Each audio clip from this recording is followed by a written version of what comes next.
అదే RTV app వార్తల్ని క్షణాల్లో చదివే అవకాశం ఉంటుంది. ఒక న్యూస్ పేపర్, ఒక టెలివిజన్ ఛానల్ మీ చేతుల్లో ఎప్పుడూ ఉంటాయి. కొన్ని పింక్ మీడియాకు సంబంధించిన పత్రికలలో ఏదో ఎమ్మెల్యేలు అసంతృప్తిగా ఉన్నారు, కొందరు ఎమ్మెల్యేలు తిరుగుబాట ఎగరవేశారని చెప్పేసి కొందరు సంకలు గుద్దుకుంటున్నారు.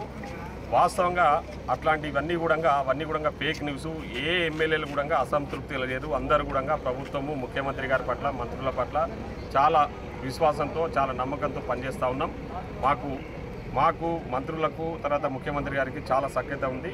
మేమందరం కూడా మా నియోజకవర్గాలలో ఏ పనులు అడిగినా కూడా వాళ్ళు, మా ముఖ్యమంత్రి గారు కానీ మంత్రులు కానీ మాకు టైం ఇస్తూ ఉన్నారు, మాట్లాడుతూ ఉన్నారు, చేస్తూ ఉన్నారు. కానీ ఇప్పుడు అప్పుడప్పుడు కొన్ని విషయాలలో, కొన్ని దగ్గరలో ఏదో సందర్భాలలో కొందరు ఎమ్మెల్యేలు కలుస్తూ ఉంటారు. దాన్ని వీళ్ళు అడ్వాంటేజ్ తీసుకొని ఏదో ఎమ్మెల్యేలు తిరుగుబాటు భావరేసినాయి. పాపం పొద్దున్న నుంచి చాలామంది సంకలు గుద్దుకుంటున్నారు. మీరు పగటి కళ్ళను కనాల్సిందే. ముఖ్యంగా పింక్ మీడియాకు సంబంధించిన మిత్రులకు చెప్తా ఉన్నా. అదేవిధంగా బీఆర్ఎస్ పార్టీ నాయకులు మీరేదో ఈరోజు ఒక 4 ఎమ్మెల్యేలు, 3 ఎమ్మెల్యేలు ఏదో మీటింగ్ పెట్టిరు, అదేంది ఇదైందని చెప్పేసి మీ మీడియాలో రాసిపించుకొని మీరేదో సంతోషపడతా ఉన్నట్టున్నారు.